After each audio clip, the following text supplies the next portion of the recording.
NEET UG 2026 में paper leak और परीक्षा में गड़बड़ी के आरोपों के बाद सरकार ने परीक्षा कानून को और सख्त कर दिया है। सजा बढ़ी, जुर्माना बढ़ा और फास्ट ट्रैक कोर्ट से लेकर तेज जांच तक का प्रावधान किया गया। लेकिन सवाल है, क्या सिर्फ कानून सख्त करने से पेपर लीक रुकेगा? क्या असली कमी कानून में थी या उसके क्रियान्वयन में? इन्हीं सवालों के जवाब तलाशती एक खास रिपोर्ट। नमस्कार, मैं हिमांशी राजपूत और आप देख रहे हैं भारत एक्सप्रेस डिजिटल। सबसे पहला सवाल यही है कि आखिर कमी कहाँ थी? कमी कानून में थी या उसे लागू करने में? The public examination prevention of unfair means act फरवरी 2024 में लागू हुआ। 3 मई 2026 को आयोजित नीट यूजी 2026 परीक्षा तक ये कानून करीब 2 साल से प्रभावी था। इसके बावजूद परीक्षा के बाद पेपर लीक समेत दूसरी अनियमितताओं के आरोप सामने आए।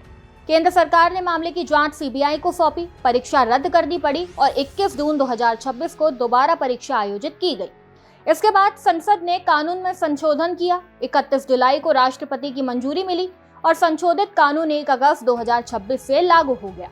साथ ही 5 अगस्त 2026 तक की स्थिति के मुताबिक केंद्र सरकार ने सुप्रीम कोर्ट को बताया कि नीट यूजी को कंप्यूटर बेस्ड टेस्ट यानी सीबीटी मोड में कराने का प्रस्ताव अभी विचाराधीन है। इस पर अंतिम फैसला नंदन नीलेकणी की अध्यक्षता वाले उच्च अधिकारी प्राप्त कार्यबल की रिपोर्ट के बाद लिया गया। तो पहला सवाल यही है, जब कानून पहले से करीब 2 साल से लागू था तो कमी कानून में थी या परीक्षा की सुरक्षा, संचालन और उसके प्रभावी क्रियान्वयन में? सवाल नंबर 2, क्या सजा बढ़ने से अपराध रुक जाएंगे?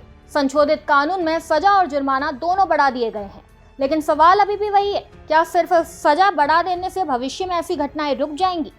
कानून का मकसद केवल अपराध होने के बाद दोषियों को सजा देना नहीं, बल्कि अपराध को होने से पहले रोकना भी होता है। इसके लिए जरूरी है कि प्रश्न पत्र की सुरक्षा, परीक्षा संचालन, तकनीकी सुरक्षा, निगरानी, जवाबदेही की व्यवस्था कितनी मजबूत है, क्योंकि सजा अपराध होने के बाद मिलती है, जबकि मजबूत सुरक्षा व्यवस्था का मकसद अपराध को पहले ही रोकना होता है। सवाल नंबर 3, टास्क फोर्स की सिफारिशें सार्वजनिक होगी क्या? 26 जुलाई 2026 को केंद्र सरकार ने नंदन नीलेकणी की अध्यक्षता में परीक्षा सुधारों पर एक उच्च अधिकार प्राप्त कार्यबल के गठन की घोषणा की। अब नजर इस टास्क फोर्स की सिफारिशों पर है, क्योंकि परीक्षा व्यवस्था में आगे होने वाले कई सुधार इन्हीं सुझावों से प्रभावित हो सकते हैं। लेकिन सवाल यह है, क्या इस कार्यबल की प्रमुख सिफारिशें सार्वजनिक की जाएगी, ताकि छात्र, अभिभावक और आम नागरिक भी जान सके कि परीक्षा व्यवस्था में किस तरह के बदलाव प्रस्तावित किए गए हैं?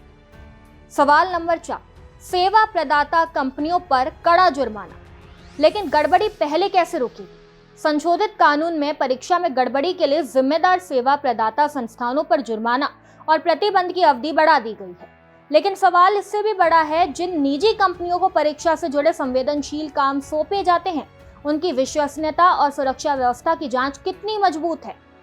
क्या कंपनी को काम देने से पहले उसके पुराने रिकॉर्ड की जांच होती है? क्या सुरक्षा में चूक, डेटा लीक या अनुबंध के उल्लंघन का रिकॉर्ड देखा जाता है?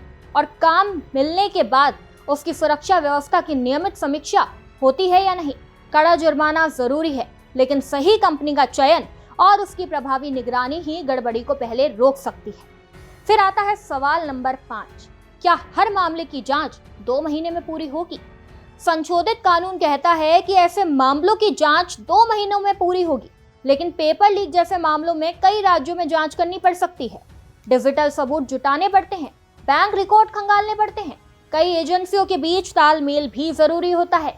ऐसे में क्या हर केस में 2 महीने की समय सीमा व्यवहारिक होगी? सवाल नंबर 6, फास्ट ट्रैक कोर्ट बनेंगे कैसे? नए कानून के तहत हर राज्य में विशेष फास्ट ट्रैक अदालत बनाने का प्रावधान किया गया है। विशेष सरकारी वकील भी नियुक्त किए जाएंगे।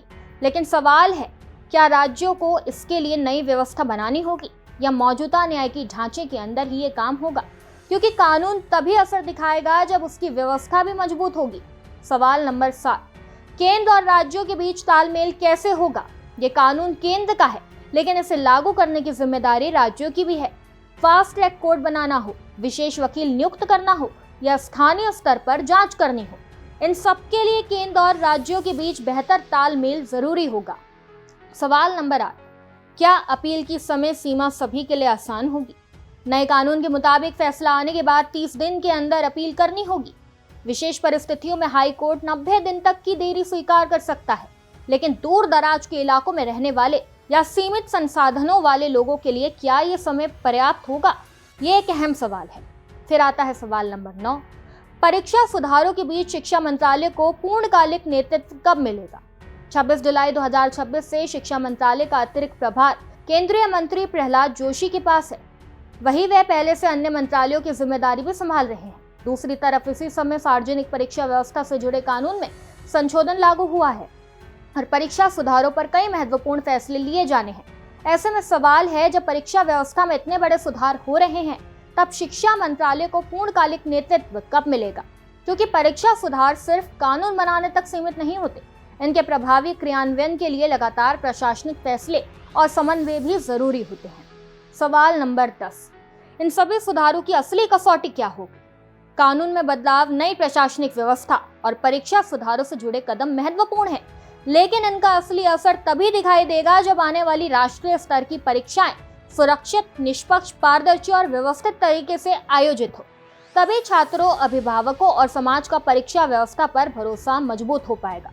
क्योंकि किसी भी परीक्षा व्यवस्था की असली परीक्षा कानून बनने के दिन नहीं, बल्कि परीक्षा होने के दिन होती है। उसी दिन पता चलेगा कि ये सुधार सिर्फ कागज पर है या जमीन पर भी उतने ही प्रभावी साबित होते हैं। इस पर आपकी क्या राय है, हमें कमेंट में जरूर बताएं।